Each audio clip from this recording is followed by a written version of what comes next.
Hey everybody, welcome back. It is time for our June garden update, our garden tour. But I have done one previous, and that was the kind of garden reveal garden tour in May. If you want to check that out. A little bit has changed, and I actually have stuff in the ground and in the herb garden for you guys to check out. Let's go ahead and check out the garden and how things are going. So even though the season kind of started earlier than normal, I really didn't get a jump on the growing season at all. I did end up having some issues though with my starts, and I'm gonna tell you just a little bit about that before I go ahead and walk you guys through. The season really started sooner, and so I figured I would just get the plants out a little bit sooner and not have to care for them right inside. So my plants were much smaller, and I started transitioning them to outside, and I brought my whole shelf out into the garage, and I started setting the plants out to get used to the sun and everything. And we ended up getting a lot of rain, and it was really wet, and I ended up letting my starts get too wet, and that was definitely my mistake. And then I knew that they were too wet, and so I was trying to get them to dry out, but I could not get them to dry out. And so I think especially my tomatoes and my peppers, you know, they're a much more sensitive plant, and they're so delicate when they're that tiny. And I could not get them to dry out, and I think it really stunted the growth of those plants. They pretty much stopped growing there for a while. And I also noticed that I started getting damping off. So if you guys know what that is, it's kind of, typically you see it where it's, I believe, a fungal growth in your soil. But you'll see usually at the base of the stem where it goes into the dirt is usually where you see it. And the stem on an otherwise healthy plant, all of a sudden you'll go from having a really healthy looking plant to the stem there at the base will kind of shrivel up and shrink closed, and then the plant will usually tip over. And so I started seeing damping off in a lot of my starts, especially the flowers, like the calendula really suffered. I lost a great majority of my calendula starts. So I thought immediately, I've never really had that issue before, and I've never had my plants just not dry out. And so trying to figure out, problem solve, what should I do? I came to the conclusion, you know, I just really need, they're already accustomed to the sun and everything. I just need to get them in the ground and out of these pots and out of this soil. We have really sandy soil, so I thought, you know, I get them out into the garden and they're gonna dry out. They're gonna have the nutrients that they need, and the problem will be solved. So I just went ahead and right away planted everything very early, and they were only like 4-inch tall starts, you know, tiny little starts. And so their growth was greatly stunted, and I still was losing some here and there. And actually I think I'm still losing some here and there, I think, to damping off. So definitely I feel like something I could have avoided, and I totally messed that up. And knowing that now for the future, I hope to not have that problem ever again. So I think that I definitely made some mistakes there early on. And once I put my starts into the garden, I had another huge problem, and that was the pests. Plants were already super tiny, and so, you know, when you have a super tiny plant like that and you put it in the ground, if a pest gets to it, it's like chops it right off and it's gone. You just come out and your whole plant has disappeared. So I started losing a lot of plants, and I discovered that it was the pill bugs, or the little, we call them roly-polies or pill bugs. They have a million names. You probably know what I'm talking about. but they were just devouring my plants. Is overnight, I lost 14 tomato plants just overnight after the first night to the pill bugs. And I've always had these obviously in my soil, and I've never had a problem with them before. I've never even bothered with them because they leave my plants alone. You're told that they eat decaying material, so if your plants are healthy, especially, they don't really bother your plants too much. And I have a lot of decaying matter in the garden. I have wood chips, I have leaf mold and stuff going on in there, so it's not like they have a lack of food to eat or anything, but they started to go after my plant.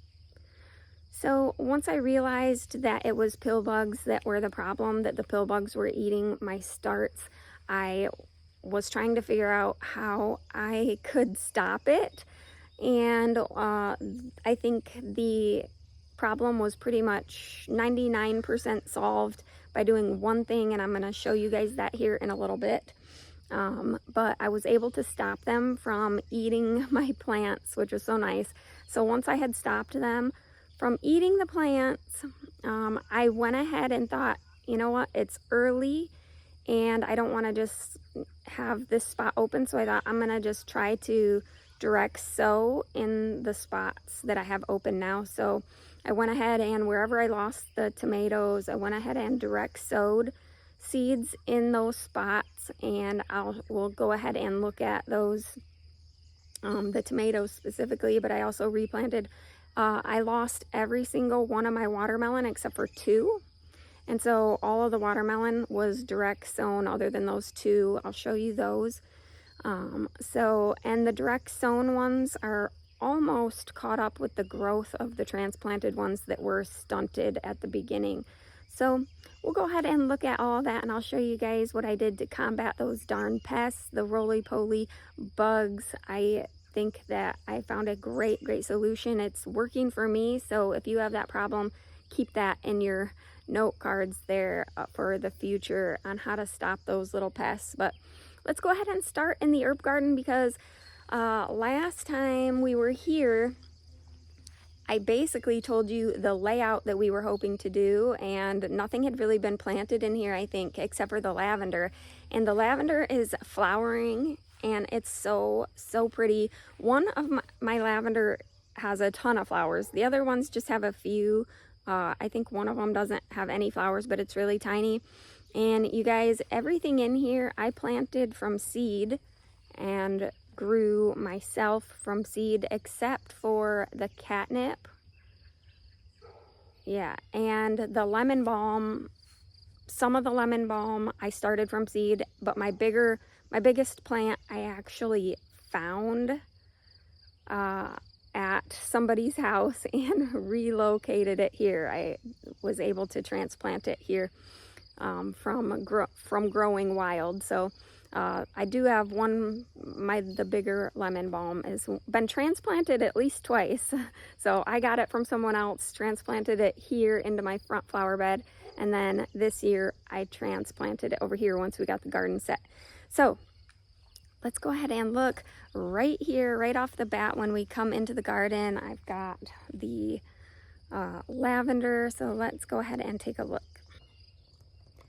Oh, and I wanted to mention, I have not weeded the garden, and I'm actually probably going to do that maybe later today if it's cooler tonight, but I actually have not weeded, and because I wanted you guys to see how much grass and weeds are growing up in the new garden.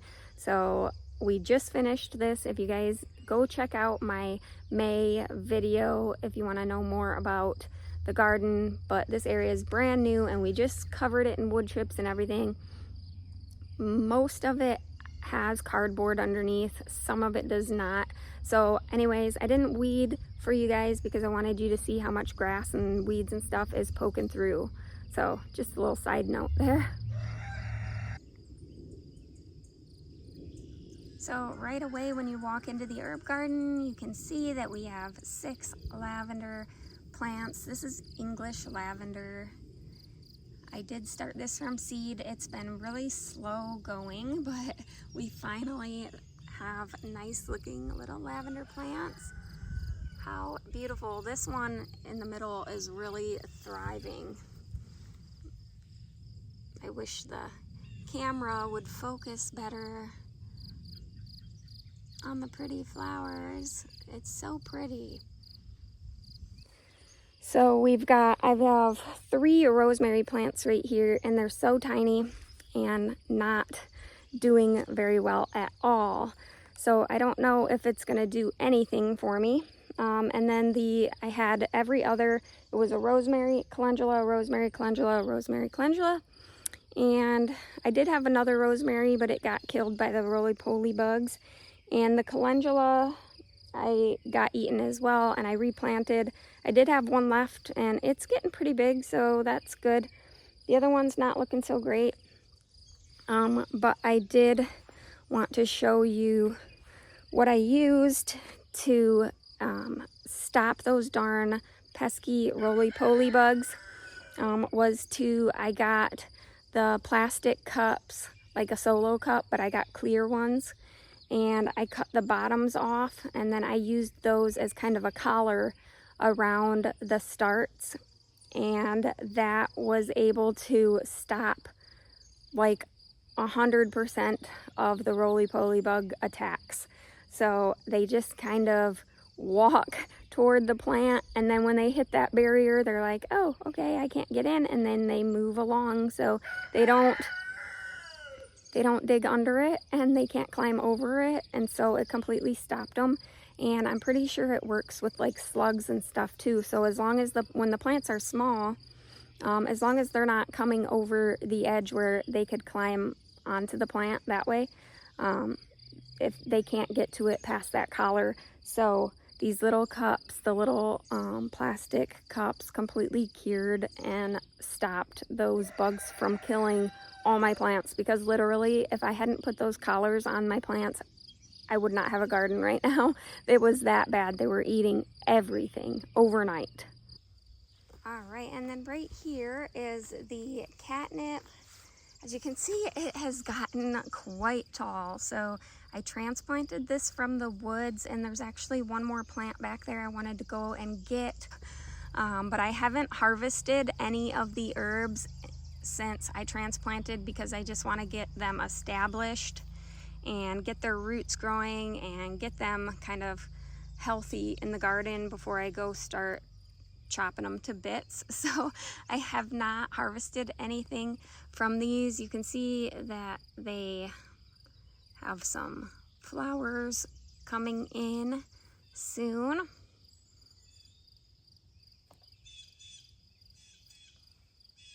So I have a nice patch here, and like I said, I do have one more that I wanted to transplant, and this will get so bushy. I think next year when they come back, it's going to be so bushy and thick and nice. It'll look really, really pretty. And then I still have my path where it's just the wood chips kind of pushed aside to create a pathway so that we know where we can step. And right here on the other side of the path is where the echinacea is. So, or purple coneflower, echinacea. I have the bigger one is one that I started last year, and I transplanted to the garden, and it really was rough. Some plants, you know, when you transplant them, they don't even seem to notice. The echinacea noticed. I brought it immediately, dug it up, brought it over here, and immediately put it in the ground, and for days it just laid there floppy. It was so upset. But it has come back. It's doing okay. Got some dead leaves there I should pull off, but it looks like it is going to flower soon. And it looks like we've got 3 other flowers now. I didn't see those before, so looks like we'll have 4 flowers here pretty soon, so that's cool. And I've got 5 little plants here that I started from seed and transplanted in. They're quite tiny, but I really like the cups too, because when you have a really tiny plant that you put out, it's so much easier to see them when they have kind of a collar around them. And right over here to the right of the echinacea, I have the borage, one borage plant that I put in. And you can see around a lot of the plants where I have the wood chips pulled back is where I'm getting a lot of the grasses coming in that need to be weeded. But the majority of the rest is weed free throughout. Right there, right around the plants is where I have some weeds that need to go. And as you can see, we got a little bench put in here. My husband kind of upgraded the plans that I had. I was going to do it basically like every single other person on Pinterest, and my husband hated it. He thought that it was way too deep, it was not ergonomical, and so he kind of upgraded the plans and made his own little upgrade to it. And so now nothing is glued. None of the bricks are glued, so we can move it at any time or change it at any time, and it is held together with screws through the end wood, like of the armrest, screwed into those 4x4s, so that it's very, very sturdy, and we can easily just take this thing apart and move it whenever and wherever we want to. So yeah, that is the bench so far, and we had basically all the materials for that we had in the barn already, so it was just kind of free. So it's great for that. And also around the back, because we had changed plans, we've got some cut-off posts sitting here for now, but what we were thinking, my husband said he could put a board across the back, like from this ledge over to the other ledge, just have a board, and then I could put a whole bunch of cute little flower pots and stuff on there, and have some little like annual plants to bring some kind of color and, you know, decoration to the back side of the bench here. So probably, I don't know if I'll do that this year, because I'm sick of taking on new tasks at the moment. But possibly this year or maybe next year, I'll really like cutesy it up and make it look a lot more visually appealing. But it's a work in progress. You guys know starting a new garden space is like so time consuming and challenging and frustrating at times. And yeah, so it's definitely a work in progress, and especially because I start my seeds at home. I don't go out and buy most plants typically, so starting a garden from scratch from seed is quite time consuming. And you know, when you have such a tiny plant, and it's gonna fill in over time, so you have, it looks like a big empty space, but over the years it will fill in and look beautiful. And so you have to have a vision when you're seeing the spaces. That's why I'm trying to describe my intentions, my goals with the space to you, because I'm thinking toward the future of the fullness that is going to be there. And also, I can only start so many plants in one season, and so like I need open space so that all the herbs that I still want to get, that I have space to bring those in. So I'm kind of thinking to the future, what else, kind of making a list. You guys seen a fairly detailed list on my last video of plants that I'm already looking forward to adding next year, and I've thought of even more since then. So I definitely want everything I have here to really fill in every square inch, but I have to keep space. I'm planning, okay, right there I'm going to leave a space for next year, right there I'm leaving a space for next year. So that is why it isn't like super full out here, because these baby plants need to grow up and fill out, and then I need room to add in the future as well. So right there's the echinacea that we looked at, and the borage, and the lavender. And I told you guys I'm planting a rose bush over there in the corner. And of course, all of this area I really want filled in over time. So once I get other plants established, I can really fill in all the gaps, but I need to get my main kind of crops in first, and then I will let them all fill in really, really thick. So you guys know I got forsythia here, and she will be relocated come fall. But I wanted her to go dormant so she's not injured in the process. Right here in these two spots is chamomile. This is some chamomile that I started inside, and it was kind of just like a mat, and I didn't thin it or anything. I just brought it out. I broke it up into a few chunks and put it in there. I figured I would let it sort itself out. And right here, you can see I've got some grass poking through from the exposed soil. I direct sowed what I had left of the chamomile seeds that I had, and it's really not coming up super great. So it is what it is. I eventually want to have thick chamomile all over the place. So it is a good starting point, and I hope that it really fills in and grows a lot for the future. And right behind that in the bucket is my mint.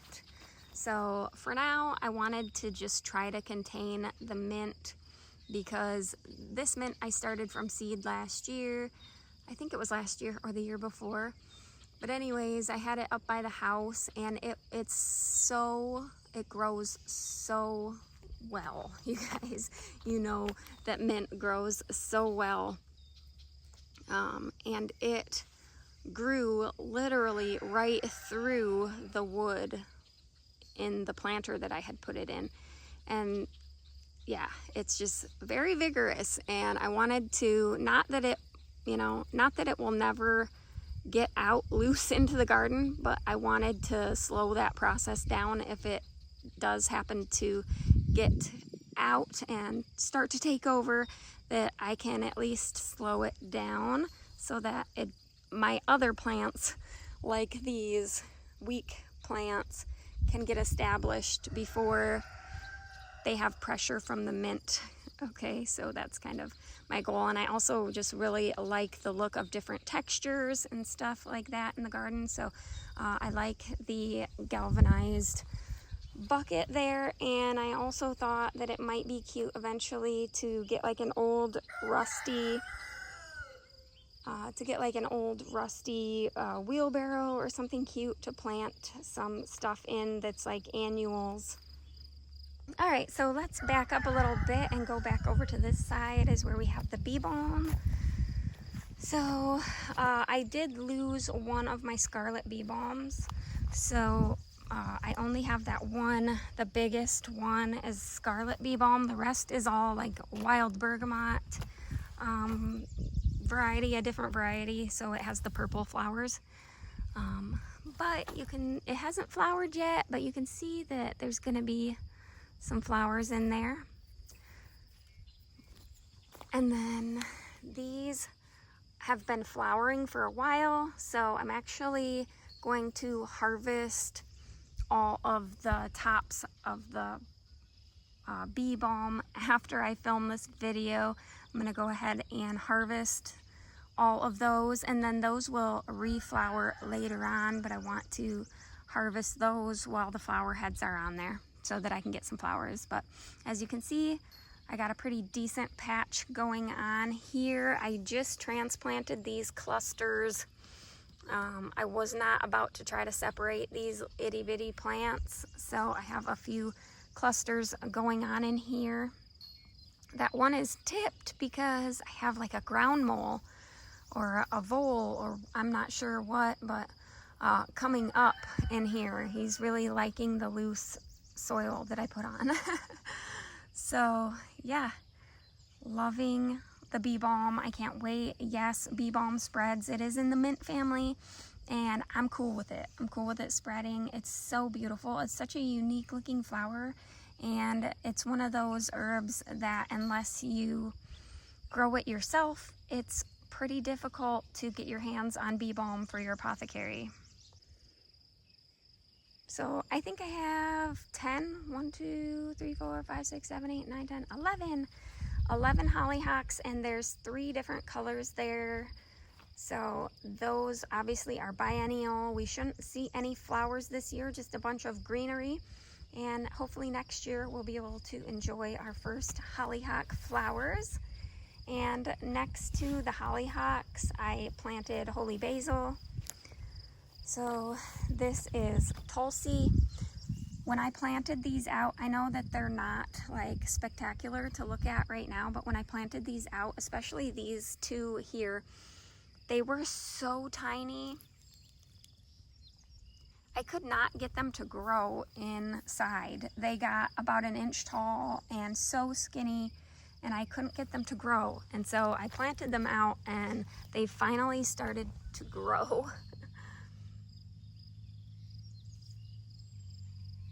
So really looking forward to having Tulsi in the garden. If I remember correctly, I've never grown it before, so if I remember correctly, it's an annual. So yeah, I think it will look really pretty in this area, and I'm hoping that most things reseed themselves. Some things really aggressively reseed and some don't, so you never really know if it's going to be there the following year. And I also wanted to point out, my husband made me some bird houses for around the garden. They're so pretty, and he really took his time and designing them. They're so cool. Right now I've got 3, and I think that he plans on building more in the future. And I also told him that if he could make me like a bat house, that would be really cool. I would like a bat house up in the woods here, like on one of the trees behind the garden probably, or near the back of the garden shed. And also like some butterfly things. We do have a ton of milkweed here, and where it's convenient, I keep the milkweed there for the butterflies, for the monarchs, but I definitely wanted to include some kinds of safe places and things for the butterflies as well. So yeah, but check out this beautiful birdhouse that my husband made. So that is the smaller birdhouse that he made. It's so beautiful. He used a torch on it to give it some color and to help it be more resilient in the weather.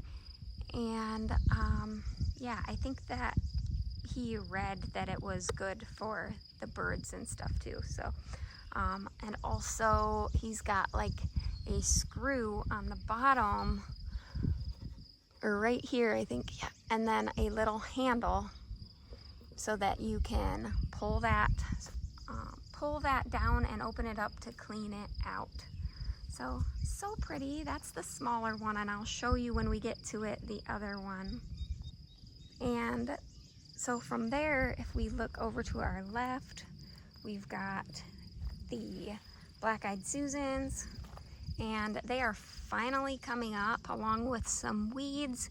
It didn't come up very even. I seeded this entire area that you see is exposed, and they really germinated over on that side, but these will bloom all summer long, and I just know they really thrive here. So I think over the course of time, this will really fill out and be so pretty. I just love the flowers.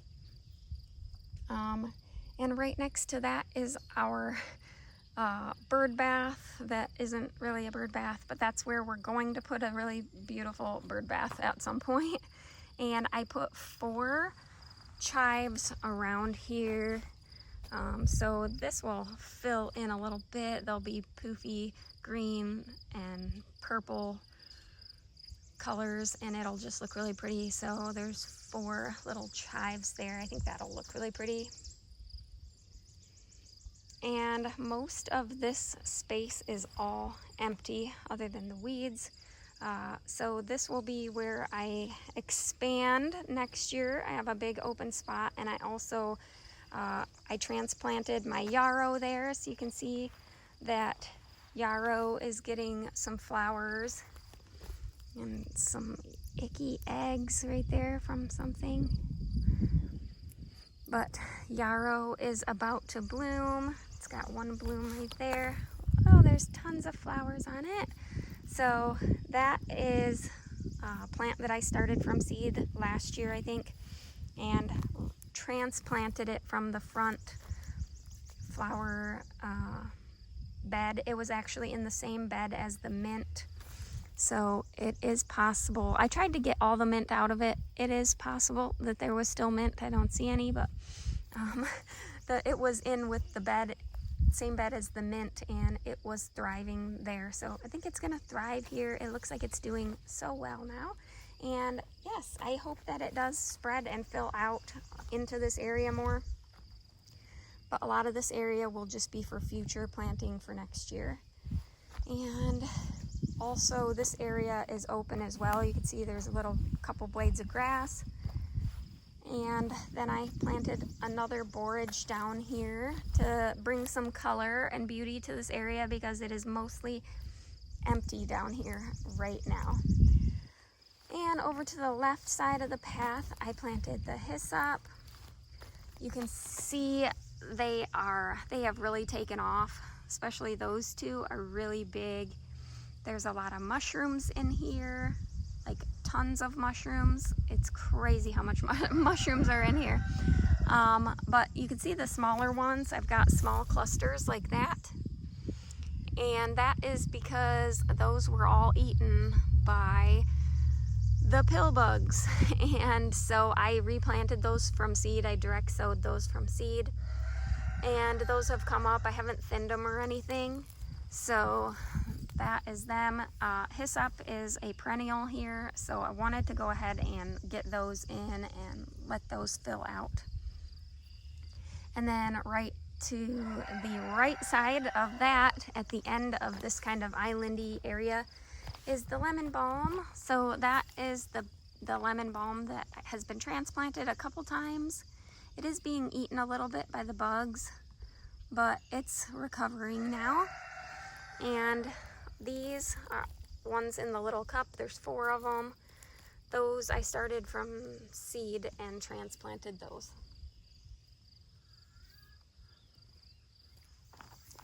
And we've still got the limelight hydrangea right there that will be transplanted come fall when it goes dormant. And then I've got 3 marshmallow plants. So they're pretty tiny, but we've got 3 marshmallow plants right here that'll kind of surround this power pole that's so ugly. And the butterfly bush right here has really taken off, so it's enjoying its time here. And that, like I told you in the last video, I'm planning on keeping the butterfly bush here. It's a beautiful attractor of pollinators, specifically the butterfly. It is always coated in tons and tons of butterflies, so it doesn't really provide housing or a place for them to have their offspring or anything like that, but it is a great attractant to the pollinators. So I'm just going to leave it here.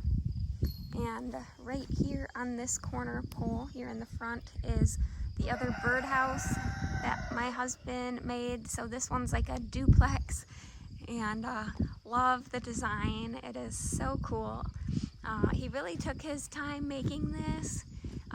And actually the bird just flew out. There is a bird living in this side, and it is a bluebird family, so it was exactly what we were hoping to attract, was some bluebirds. They're so good for the garden.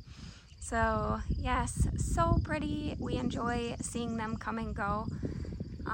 There is a really cool roof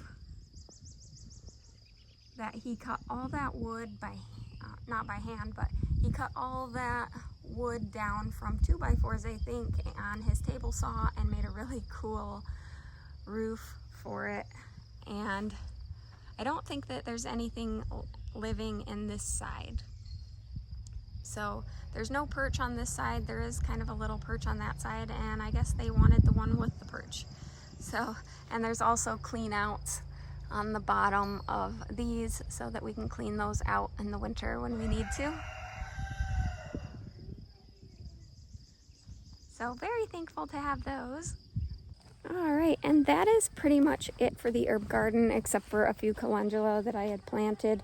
But this area right here in front of my first row is just so weedy. You can see I've got a patch of grass growing pretty well right here. So, but I wanted you guys to see that, to kind of see how much weeds and stuff we have going on since it's brand new. Right here in the front is the jalapenos, and I have lost several of them, but it's like I'm finally getting to a point where I can see the plants that are healthy and strong and really starting to grow and get established, and the ones that are they're gone. So I tried to do calendula or marigolds at the end of every row, but it didn't really turn out that way because they just kept getting eaten by the bugs. And so yeah, I do have a calendula here, and a lot of the other ones are gone, but I started out with 15 jalapenos right here, and I have 1, 2, 3, 4, 5, 6, 7, 8. 7 of them look really, really strong and good, and one looks like it's behind, but it looks like it's gonna live. And right next to the jalapenos, I have a calendula. I planted 3 here actually. That's the only one that lived, and that's the only one that I put a cup around. So you can see that there's actually 2 there, but you can see it has a cup around and it lived. And I had 1 there and 1 there. I didn't put a cup around them, and they are gone. And next to that is the zucchini. So I've got 7, I believe, zucchini plants, and they are doing well. I think today I'm gonna come and take the cups off because the vine borers will probably be here soon. So I want to go ahead and I think I will remove the cups and cover them with wood chips. I like to really push the wood chips up and over the plants. And plus, they're so big that the leaves are coming out and touching the ground, so the pill bugs can definitely just get to them anyways. So I think that they're so big now and established that a little bit of pill bugs are probably not going to kill them. So I did have a little bit of stink bug action coming to the zucchini and the summer squash, but I just killed them, and I check every day. Today I'm not seeing any right now. So I'm just gonna try to keep that in check by just being out here, coming out here, and killing them whenever I see them, and that's pretty much all I do. I don't spray or anything like that. And then I have onions right here in that front row that are doing really well. The onions always do well, sometimes better than other times, but overall I always get a great harvest of onions. They're so pretty. I've got basically 2 full rows. I've got half a row here, half a row there, and then 1 whole row. And they are looking so good.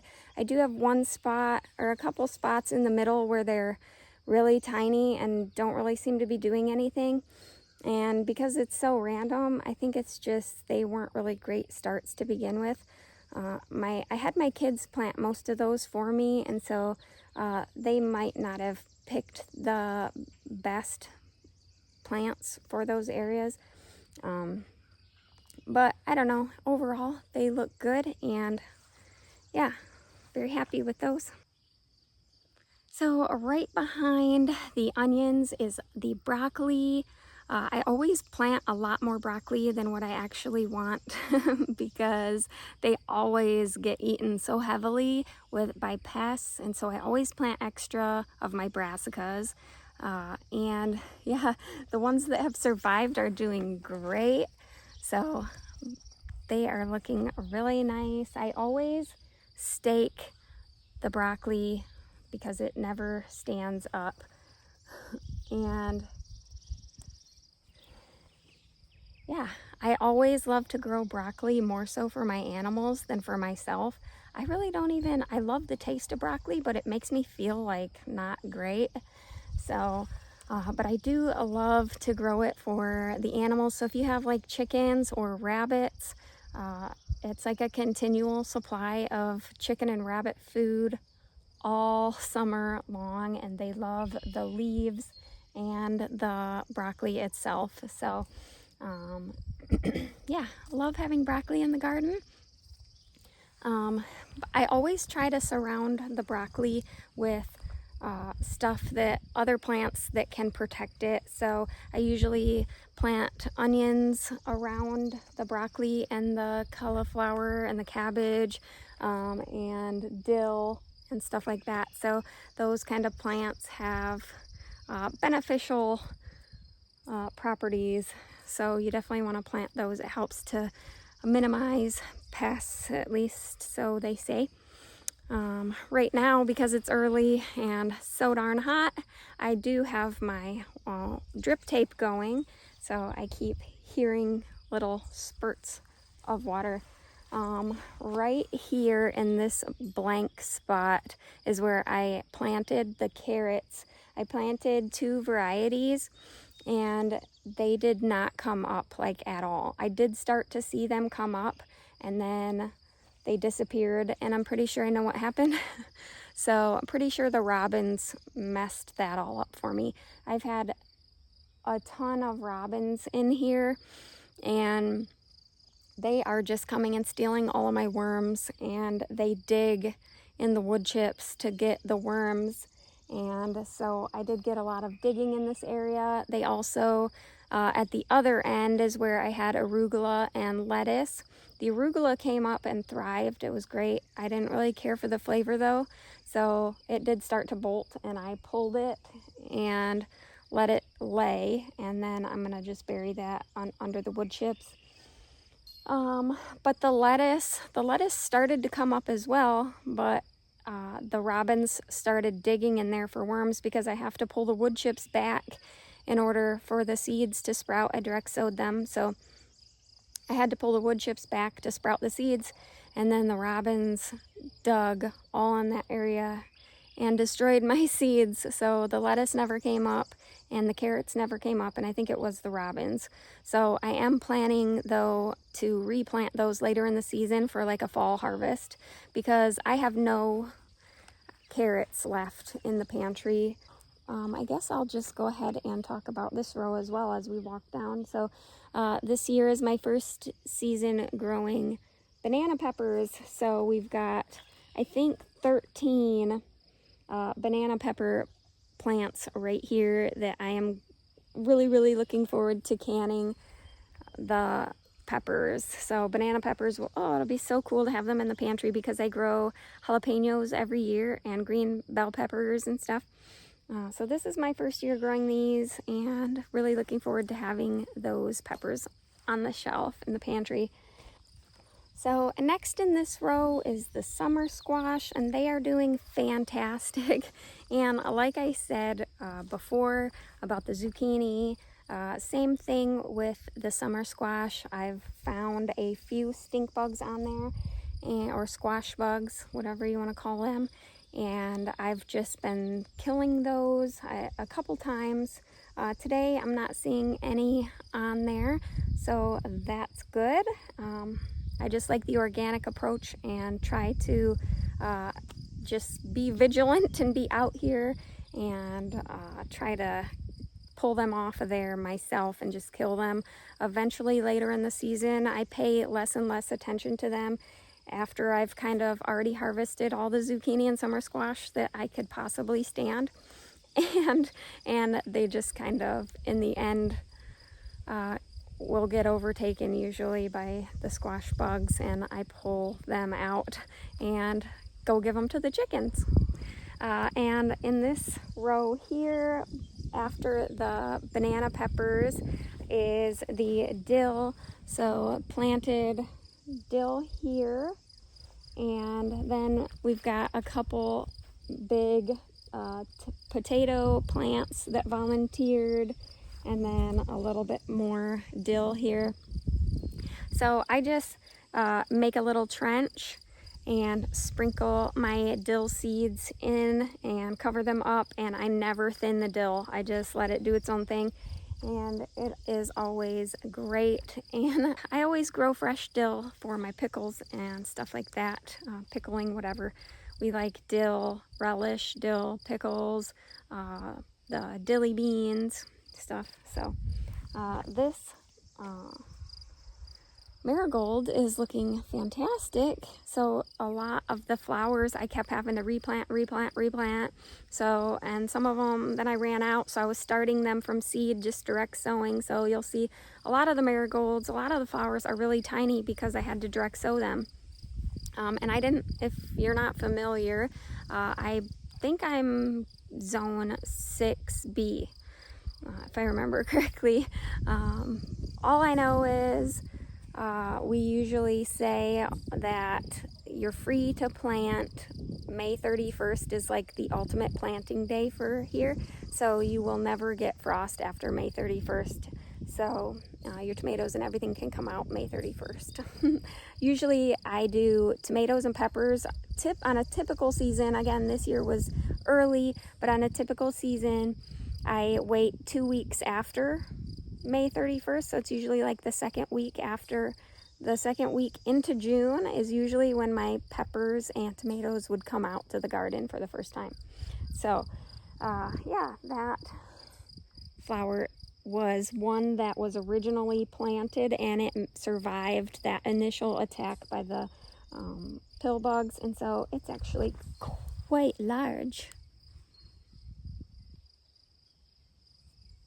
And I grew marigolds. It was the first time that I put them in the garden was last year, after my mom swore by having marigolds in the garden. So I thought, oh, yes, and I need more flowers, more flowers.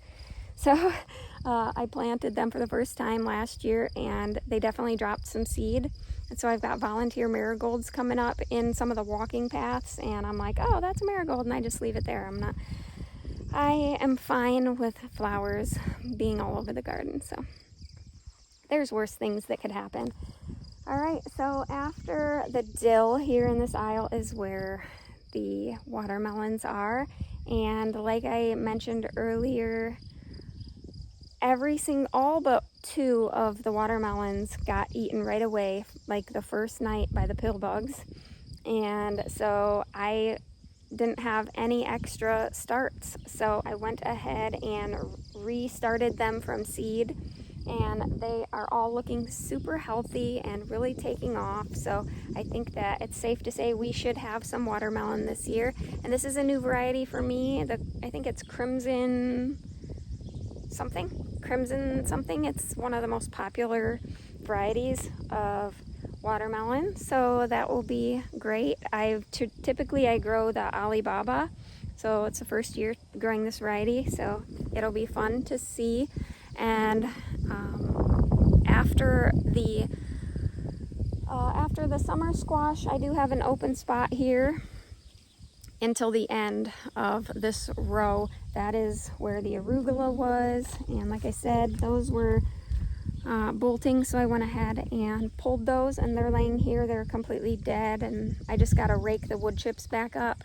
And the lettuce was there that never came up thanks to the birds. All right, so in the next row is where our tomatoes are. So the tomatoes have been a huge struggle, but I think that what I have now is, I think they're all healthy now, and they are all starting to really take off. I've fertilized them twice and I will show you guys what I used. I typically use, you've seen me use it before, is the Espoma organic like granule fertilizer, and I use just their general garden tone. But because, like I said, they were so stunted, I just wanted to get some nutrients to them right away. So I went and ordered me some liquid fertilizer, and I've used the liquid fertilizer on them twice, and they've really taken off. They are finally starting to grow, and I think that what I have here now is established, and they're really going to start to grow. So I can't remember how many I started off with, but I think I have about 35 healthy growing tomato plants that are now established, and I think that they will be producing from 35 plants now this year. But I did interplant bee balm, so at the post of my trellis, at every post I planted Monarda, and it's supposed to help repel the tomato hornworm and some other pests, and also they claim will actually make your tomato crop taste better. So I have no experience with it, but I thought that sounds great, so I'm gonna go ahead and try it because like I said, I want a large amount of bee balm everywhere. I need to harvest it. So all right, in the next row is the peas. So the peas are, as you can see, about my height and looking great. They are covered in lots of pods. Not ripe yet, but they are starting to get plump. Very cool. My first year growing peas, and so I am happy. There's two varieties. It's like a burpee variety, and then the back side of the trellis has the Alaskan pea variety. So yes, they're looking great, and my husband has requested that I grow some snap peas next year, so I will be doing that, and I have plenty of space that I can add more peas for next year. So it's pretty cool, and I really like cold hardy plants. It's so much easier to grow sometimes because I don't have to worry so much about them getting frosted and stuff. I do have about a third of the row here in the middle that is got nothing in it. It's got a few marigolds, but that's it. I did have it was only like a 10-foot spot that was had nothing in it, but then a bunch of my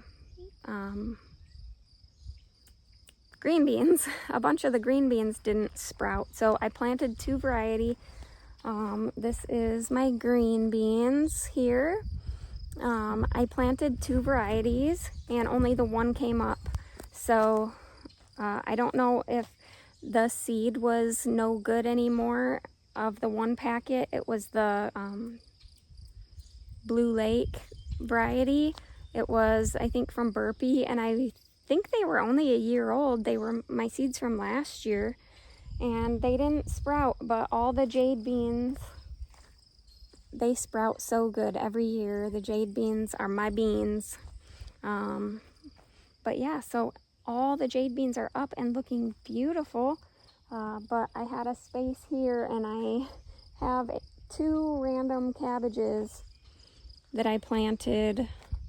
Right here is one, wherever, right there. Planted. I had 6 cabbages that I had started that I had left over. The cabbages were doing so good up there. I didn't even show you the cabbages. Oh, geesh. Cabbages up there. They were doing so good that I didn't need to put replacements up there. So anyways, I had 6 cabbages left, so I stuck 2 here and 4 in the back to try to just get something growing in that spot. But we'll see if I can think of something to put there. But yes, here's the jade beans, and they are doing so well. I really don't even need to can I really don't even need to can any green beans right now, but I love growing them and eating them fresh. So yeah, I'm going to be canning them anyways, even though I have quite a few left at this point. All right, the next row is my entire row of potatoes that we planted together. If you guys watched that video, these are what they look like now. So they are doing so well. I always grow my potatoes right in the garden in my raised rows. I know a lot of people grow them in a separate location and hill them and stuff, and I just plant them into my raised rows fairly deep, and I never hill them or do anything to them. I fertilize them when I first plant them, and then I usually fertilize them about halfway through, and that's all I do for my potatoes. So they are doing great. I remember my first year growing potatoes, I got so many potato bugs. They had pests so bad. We had to come out every single day and go through. It was like our daily chore and pick off all the bugs.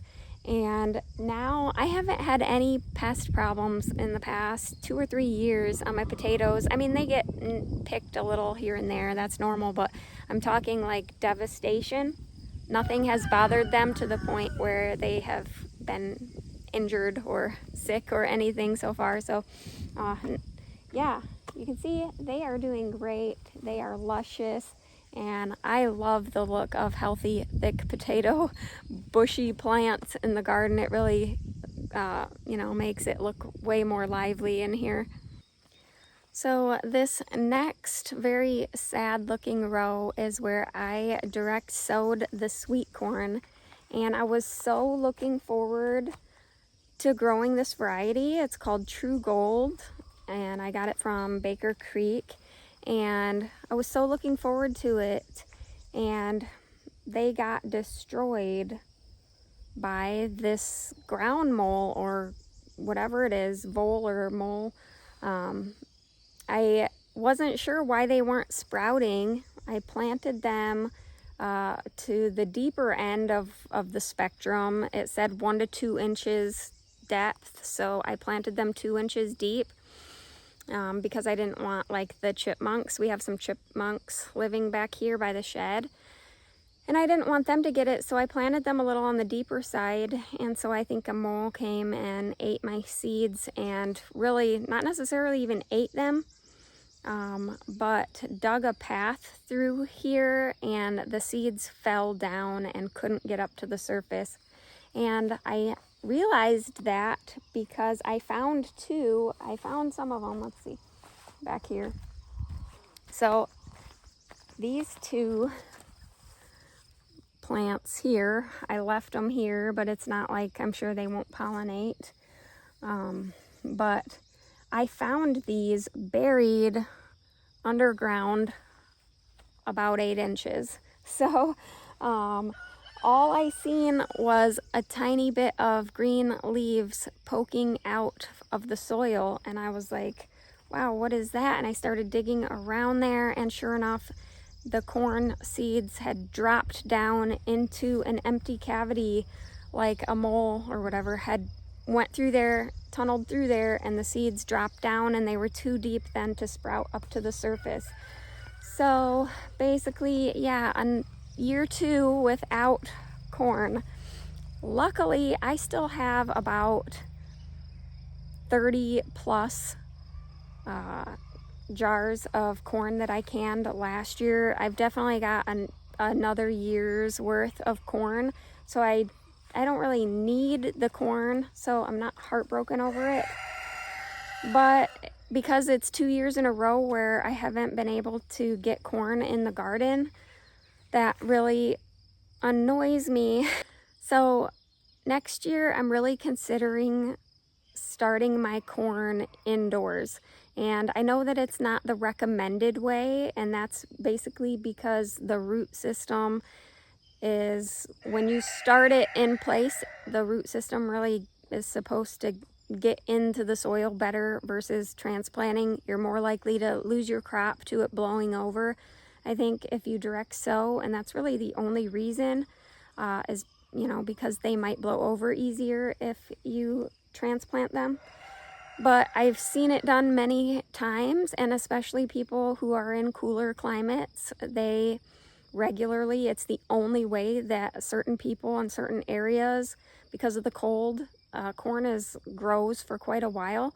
And so if you have a very short growing season, plenty of people successfully start indoors their corn and then transplant them out, and they have great success. So I'm really considering that for next year. Really considering just starting inside and bringing them out, because 2 years in a row where my corn just didn't turn out, kind of sad. I have a lot of big old daddy long legs and stuff that like to sit on the plants, and I always leave them alone because I know that they are a good thing to have. They're just I try to never kill any spiders in the garden, so we typically try to leave each other alone. All right, so right here is our pumpkins. I planted a small section, maybe a third of the row here in the sugar pumpkins, or whatever they're called, the little ones that are best for pies and baking and stuff. So I've got 1, 2, 3, 4, 5, 6, 7, 8 of those right here in the back. So, and I direct sowed the pumpkins. I used to start them inside, but last year I direct sowed them, and it worked out so well. I thought, oh, maybe I just need to direct sow. So I'm reconsidering probably some of the things I direct sow, because yeah, I don't see a point really to starting those inside. They grow so fast and so strong that they might as well just be out here. But yes, so that is the pumpkins. But I grow green peppers every year just to use in my canning. We do eat some fresh when we have extras, but I typically use them in like my spaghetti sauce and stuff. And then whatever I have left, I usually slice up and put in the freezer to use throughout the year in different whatever recipes we want to use them for. But right here is where I planted my 4 extra cabbages. So they're quite a bit smaller than the cabbages in the middle there, because I had just kept them in pots and wasn't really planning on doing anything with them. But I thought, oh, I got all this extra space, I might as well just throw them in the ground and see if they will still grow, even though it's quite hot now for them. So they may or may not produce good quality cabbages, because now that we're into this heat, they probably aren't really thrilled with it. All right, and lastly in the garden rows is the cucumbers. So they are doing great. Again, I really don't need to can much cucumbers this year as far as pickles, but I wanted to can a little bit of dill relish. We have been using a lot of dill relish lately. Actually, my relish has lasted a couple years, and we still have quite a bit, but we've been using it so much lately in our homemade potato salad recipe and stuff. I've been using a lot of dill, and since we have been eating whole grains from our freshly milled flour, I've been making a lot. I really enjoy making like hot dog buns and stuff. So we've been eating some hot dogs a little bit more frequently so that I can enjoy making my hot dog buns. And it's great for the summer too, because, we always do hamburgers and hot dogs and stuff on the grill in the summer when you have company and friends and stuff over. And so I've just been using a lot of relish lately, and I thought that it would be fun to do another batch or 2 of relish. But these guys are really looking great now. They are getting big fast. It's like so frustrating when your plants are stunted and you come out day after day and you're like, they don't look like they've grown a single bit. They aren't growing. They're not growing. And you don't really notice it. And then all of a sudden you're like, wow, they've grown so much. They're growing again. It's like they're put on pause where they're probably growing under the soil and you just can't see the root development that's going on down there. Nothing's really going on above the soil. It can be a little bit discouraging, but then all of a sudden, boom, they start growing again and you see them come to life, and it's so encouraging to see. So they are doing great now. I'm missing a few, I think 4. I lost like 4 of them, and that's okay. I think I'll still have plenty of cucumbers to get by with for the year. So, and I want to say that I planted market more. I can't remember for sure. But most of these are pickling varieties because that's what I typically use them for, is for canning. Back here by the shed, I've got 2 more borage plants that I started from seed, direct sowed those, and they are looking nice. I've got a chipmunk problem right here under the shed. There's a couple chipmunks that are living under this shed, and so they haven't bothered me too much, but I definitely don't want them living there. So that is something that we will hopefully take care of at some point. Try to get them to live somewhere else, or, you know, whatever happens.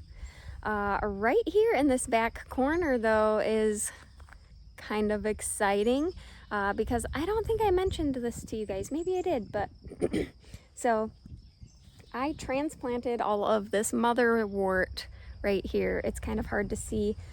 And it's starting to flower, the bigger ones. So I love motherwort, and it is a really nice perennial herb to have in your herb garden. I wasn't planning on putting motherwort in the herb garden because I harvest it from wild plants that are just growing out here in our woods. So kind of our side woods, back in that direction. There's a huge patch of motherwort, and so along with a lot of other herbs, we just have a ton. If you guys have watched any of my foraging videos, we have a ton of useful medicinal herbs just growing wild here on our property, so that's a super big blessing. But motherwort is one of them that we have growing wild out there. So I wasn't planning on bringing that into the herb garden, but we had suddenly had a bunch coming up in the herb garden back here, or not in the herb garden area, but back here in the back of the garden.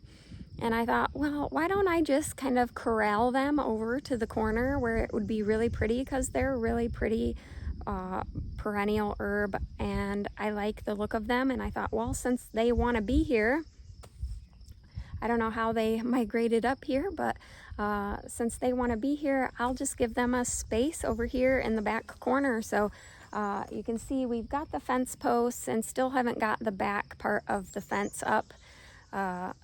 Hopefully this weekend we'll have time to work on that, but I wanted this kind of whole back corner here by the shed to be motherwort because it can get quite tall, and I thought that it would add some beautiful greenery, and they have the most pretty tiny little purple flowers at the top. And so yeah, I thought, yeah, I'll put them really thick back here in the corner, and then I don't have to go out in the woods to harvest it. It'll just be right here.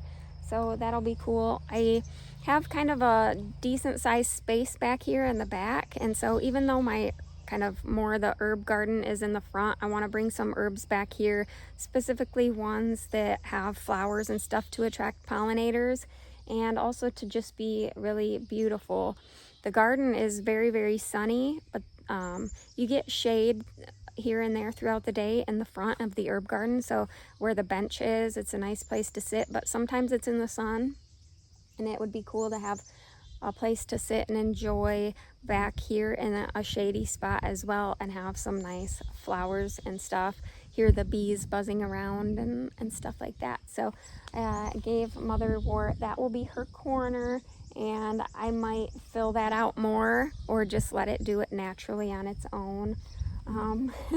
I do have a wild lettuce popped up right there, and so I didn't pull that. I'm just letting that grow for now and perhaps I will harvest that at a later time. And there's a bunch of black raspberries, just wild black raspberries growing up back here, and I am planning on collecting those as well and putting them in the corner over there. So right around where that post is, that kind of back corner behind those 2 pine trees, I'm just gonna let those wild berries grow in that corner because there's already quite a few there. So we'll just have a little kind of bramble area where we can come and pick what are actually wild black raspberries. But anyways, I've got my 3 American elder trees or bushes, shrubs here. The 4th one at that last yellow stake did not make it.